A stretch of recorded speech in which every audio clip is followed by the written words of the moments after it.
No one has a better deal than Australia at 10%. Now, President Trump has announced another change in policy overnight.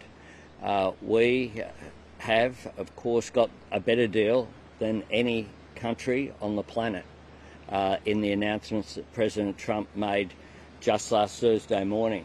But last Thursday morning, I described this as an act of economic self-harm. It's quite clear from the response of the markets that that announcement is doing harm to the United States, is doing harm to its prospects of employment, inflation, all of those key figures as well. We'll continue to advocate that Australia's tariff rate should be zero.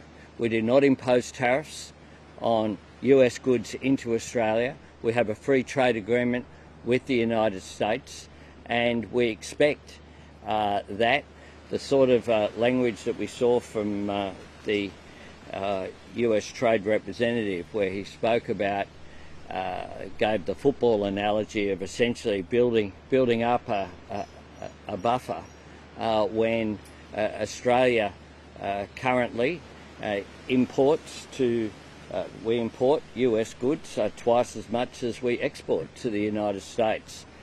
We don't think it's an act of a friend. As I said last Thursday, we'll continue to advocate strongly for Australia's interests.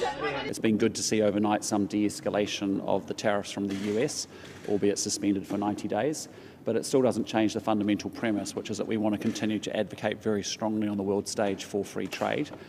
It's with that in mind why this afternoon I'll be talking to a number of world leaders just about that case and making that case to continue to stay strong with like-minded countries around the actual trade-based system that we have today. We think that serves us very incredibly well. What we really need is real certainty, and part of the problem is the instability and the uncertainty. So this morning we've woken up and there's been a suspension of reciprocal tariffs above the 10% level for many countries for 90 days. What I know is that as a business leader, that is not something that the CEOs of big, large American companies have a lot of certainty around. And so when you're thinking about laying down investments, when you think about growing your organisations, the danger is everybody's just sitting there in a state of stasis, actually not wanting to invest. Consumers don't want to purchase or buy because they're not sure what's happening next with pricing.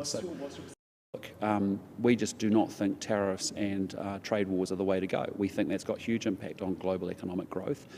We are a country that has benefited, as I said this morning, from our history incredibly well by advocating very strongly for free trade.